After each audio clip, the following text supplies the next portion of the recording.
Hello, I'm Sheryl McCarthy of the City University of New York. Welcome to One to One. Each week, we address issues of timely and timeless concern with newsmakers and the journalists who report on them, with artists, writers, scientists, educators, social scientists, and government leaders. We meet each one to one. In recent months, the scientific and healthcare communities have been roiled in controversy over findings by the United States Preventive Services Task Force. That panel recommended that women start having regular breast cancer screening at age 50, not 40, the benchmark that has been advocated for years. The new guidelines made front-page news and brought outcries from advocacy groups and young women whose breast cancer was diagnosed at an early stage because they had a mammogram. So where does this leave us? Here to help us sort through the conflicting opinions is Dr. Silvia Formenti, chair of the Radiation Oncology Department at the NYU Langone Medical Center, and the Sandra and Edward Meyer Professor of Radiation Oncology at the NYU School of Medicine. Good morning. Good morning. So, for years, doctors have been advising women to start having mammograms at age 40 and to have them regularly after that. So why are we having this controversy now?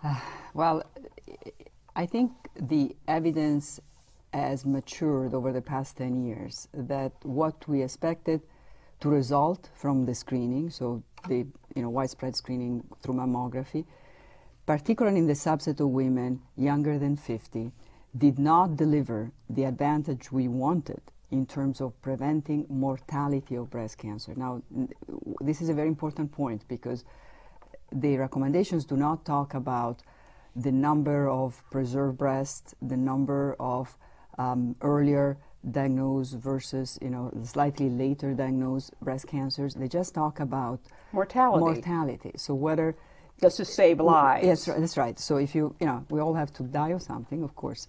And the issue is for a woman who is diagnosed through mammography in her early 40s, are we making a difference compared to the same woman, in theory, that is not diagnosed through mammography, but for instance feels a lump or the doctor detects a lump at age 42, in terms of her likelihood of dying of breast cancer throughout her lifespan, right?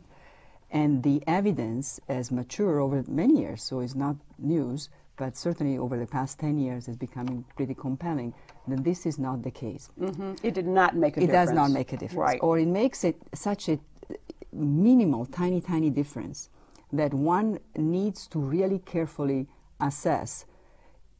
Okay, let's say you save one life out of 10,000, just to give you an example.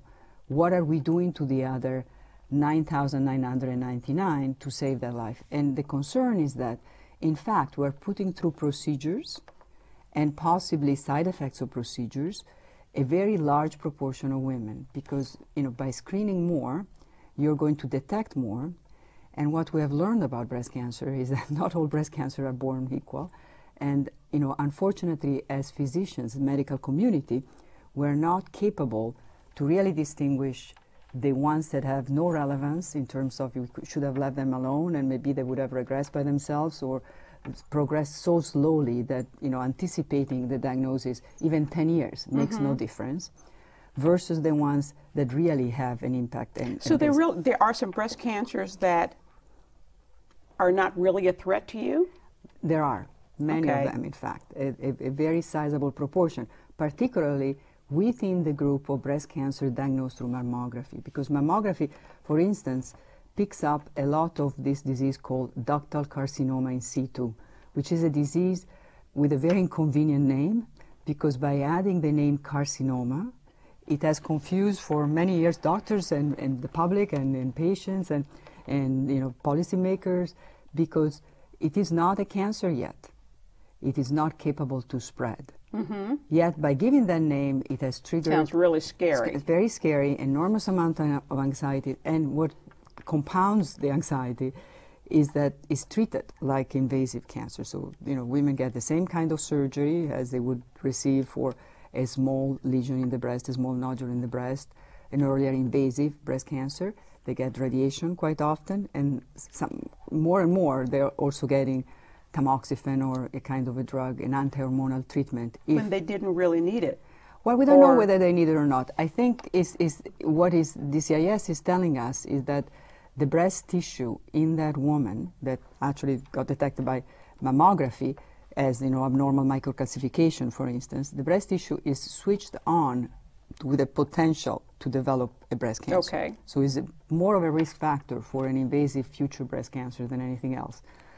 But because we do not know out of the ones we detect with this risk factor, who is going to really progress from who is not, we're going to treat everybody. Right. So that's triggered an over-treatment. Okay. And I think, it's a bit frustrating because from a scientific point of view, you really will want, to have something in exchange to the, just to replace the current policy. The current policy of screening with mammography before 50 doesn't work well enough. Okay. That's, I think, should have been the message. Mm-hmm. And ideally, in a perfect world, it should have been, but we have something better, or we're going to study something else. In fact, the way the policy was delivered, or the information was delivered, is very frustrating because the public is saying, wait a minute, up to yesterday, you were telling me if I want to be a good girl, mm-hmm. I have to have a mammogram, I have to have a pap test, I have to do all these right things, and now suddenly you change your mind. And you're even telling me I shouldn't have a breast exam, which is not exactly what the policy says. But so I do understand, I do relate to the frustration that has been by the media and very much dealt with and addressed. I understand that. The problem is that we really do not have another solution in this moment. For women between 40 and 50? Between 40 and 50, we don't. Now, what about the breast exam? Because, yes.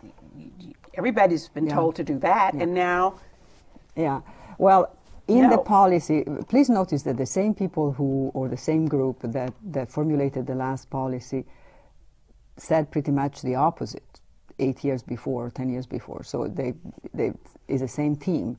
And I think it takes a lot of honesty, and I have a lot of respect for this group that then took the heat for changing the policy, because in the large scheme of events, it's really much more important to tell the truth to the public. Now, whether it's an inconvenient truth, it's a painful truth, that's pretty much the case in this case. But they also didn't want to create the expectation that through a breast exam you could get around your risk of breast cancer or your risk of dying of breast cancer.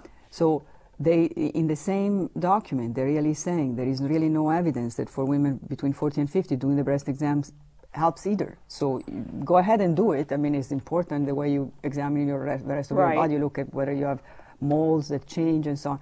But it would be misleading to say that a very conscientious breast exam in the shower every day or every week, whatever, does save lives, because it doesn't. So, I mean, as a physician who specializes in cancer and the treatment of it with radiation, you're certainly interested in saying that cancer is diagnosed early. Of so course. Where do you stand on these guidelines? So I think that the norm of having a physical exam, and most women have at least once a year a physical exam, and the norm of having probably a gynecologist do a breast exam. Most women between 40 and 50 see a gynecologist as a primary care, they may have also a primary care physician, but quite often we'll see a gynecologist and have a very accurate breast exam by a professional.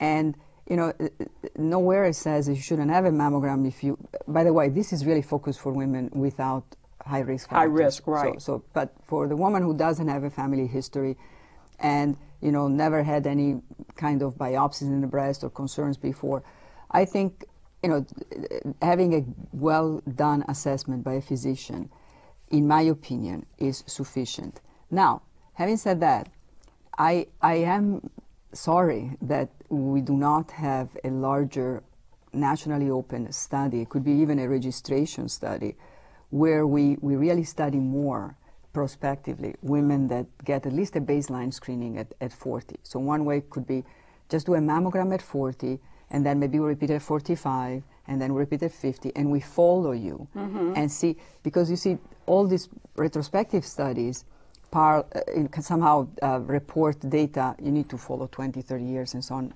for other generations of women. Right. So how can we prove that the generation of women we see now, so the baby boomers and so on, that again, have the same risk and the same kind of natural history of the disease as the previous ones? So after we have implemented so accurately a policy of education about screening, before saying make it disappear, maybe there could have been a more gradual process. Say, look, so far it has not paid off the way we expected. Right. And they could have had more of a kind of a moderate position. And I think the committee took a very strong position about being honest.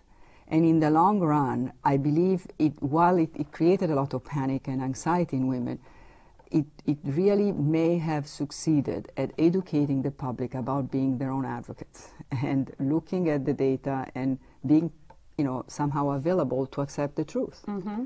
So at NYU now, is there a new protocol? What's your protocol about mammograms and breast examinations? So NYU, like all academic institutions, and is made out of different doctors with different recommendations. And recently I was on a radio show with a colleague I respect a lot who had completely opposite opinions from mine. So I actually endorsed and accepted the recommendations, particularly because nobody wants to talk about the risk of covering up once the scientific community knows that something doesn't work.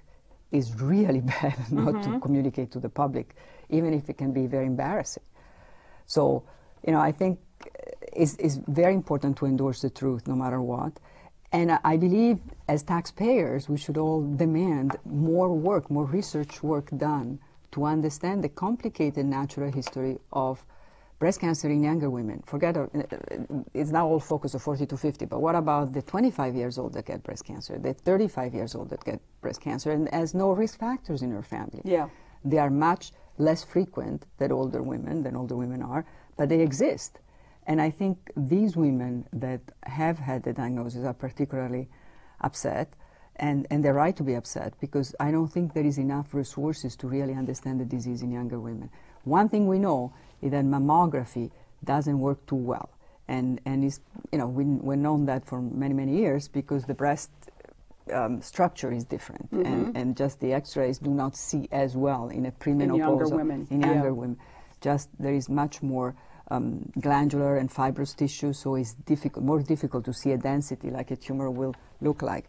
So, and unfortunately, I wish I could say, but ultrasounds work or but MRI works, and we do not have the evidence yet. Right.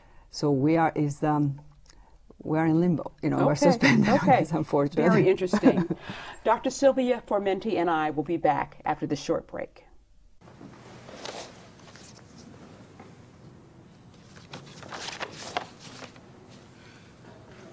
It's the happy birthday song. Love Dad and love Mom. It's your birthday. Now that's the bomb. You're dirty and living strong. It's the happy birthday song. It's the happy birthday song. It's the happy birthday. You don't have to be perfect to be a perfect parent, because kids in foster care don't need perfection. They need you.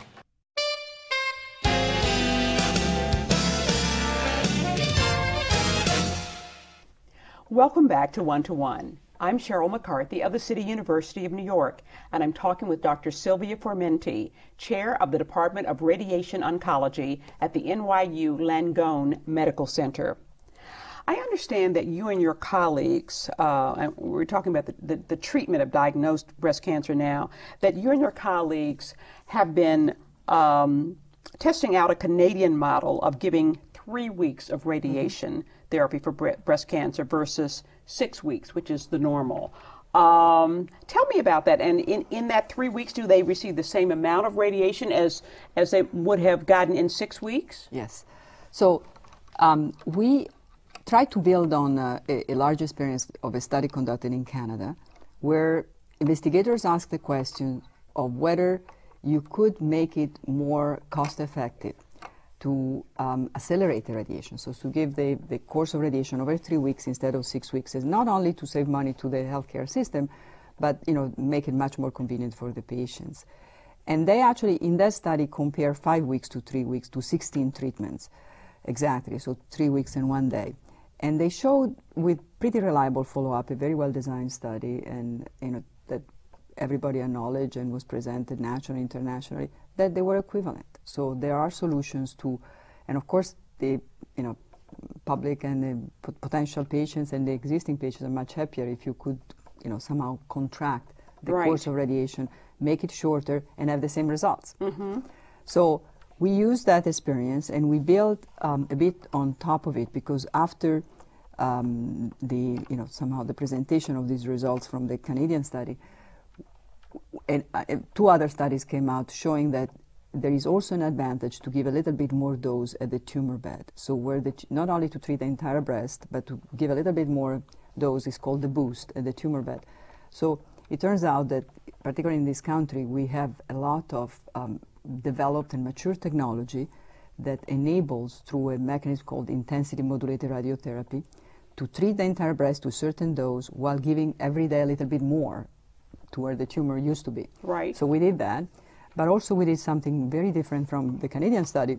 We demonstrated that, in fact, you can place women on their stomach instead of treating them on their back. Right. And if you do so, you can completely avoid heart and lung, which is very appealing, because one of the drawbacks of radiotherapy is that later on, many years later, women can somehow suffer the late effects of the toxicity of radiotherapy to the heart, particularly in the lung. So heart is mostly for left breast cancer patients. Right. And if you can avoid having in the field the heart and the lung, so if you can spare heart and lung, of course you have a major benefit, because you will derive only the good things from radiotherapy. Of course, the inconvenience of coming for 3 weeks in this case, and some skin reaction, some like a very similar to a sunburn, mild sunburn to the breast. But really, it will reduce enormously the late effects. How many of your patients have you treated under this new protocol?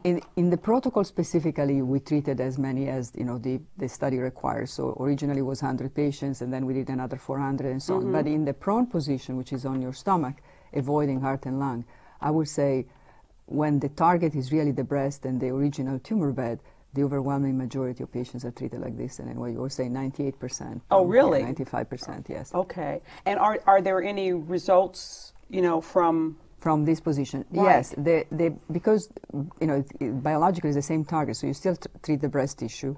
You just avoid the normal tissue. So the results are equivalent in terms of local control of the tumor, but you cannot, it really is a bit too early to prove that we avoid the late effect, but it is intuitive that if the heart and the lung are not in the field, they are not getting that dose of radiation, they will be spared. So you will what are the late effects? The late effects are actually much more than what we thought. There's a very comprehensive study that came out from a group from Oxford that really did a meta-analysis and very carefully reviewed the mortality of women. All women had radiotherapy for breast cancer, but they compare what was the mortality of women who were treated for right breast cancer compared to the left breast cancer. And women that were treated for left breast cancer and had received radiation, by definition, were more at risk to have their heart in the field.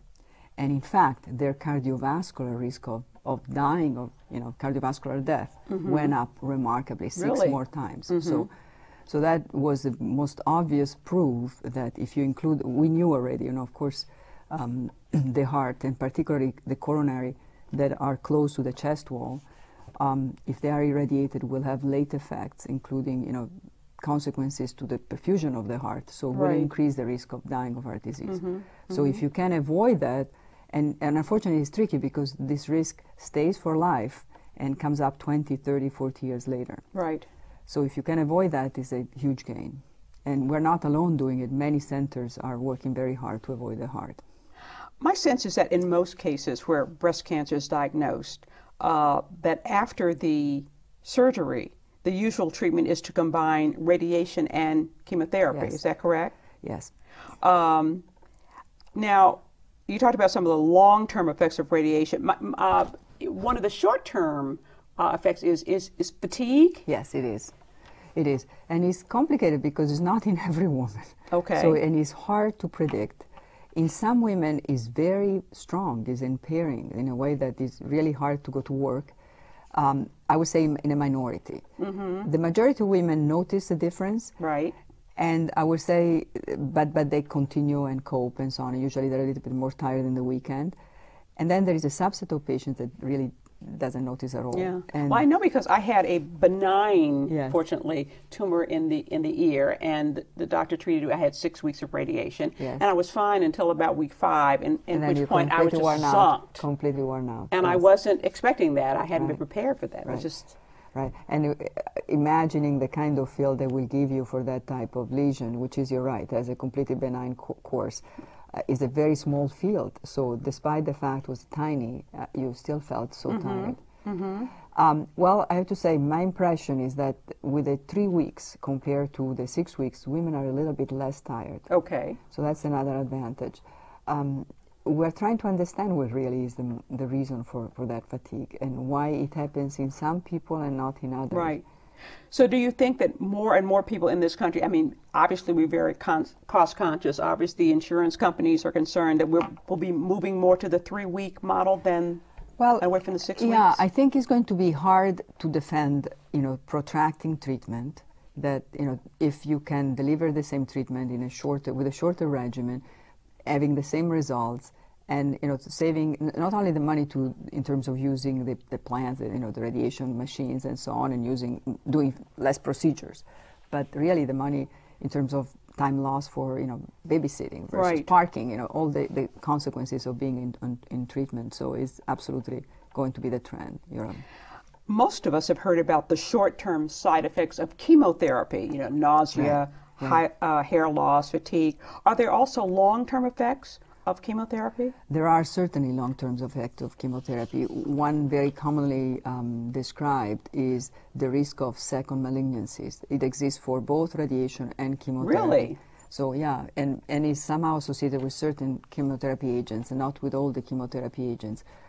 And one effect that I'm really learning and I got very interested in more recently is the so-called chemo brain, that somehow a impairment in the capacity to think and to process information that seems to come during the chemotherapy, but sometimes to stay up to several years in some women.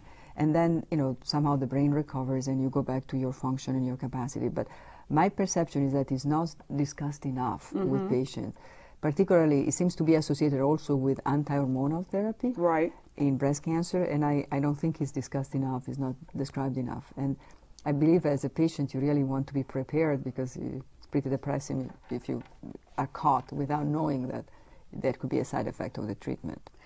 You hear a lot about the impact of a cancer patient's attitude on their recovery.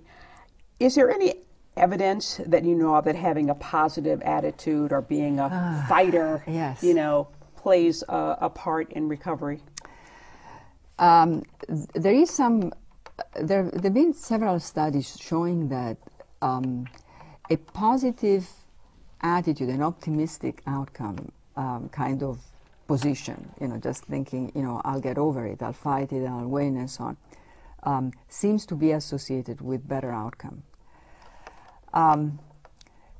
It's a little bit difficult to prescribe, because we are born with our own personality. There are people who see the half glass empty, the people who see the half glass full. So you cannot really modify the personality of anybody. Our personality is decided very early on in life. But I think that the position of maintaining hope and being positive is part of a form of resilience that they seem to carry people far beyond cancer. In any conditions in life, seem to help the survivor survive. So it's not by getting depressed and giving up and letting go that you can win battles. So even if the odds are not as high as one would want, and we're all different. So for somebody, 30% chances of recurrence is very small because they look at the 70%. For others, 30% is sky high.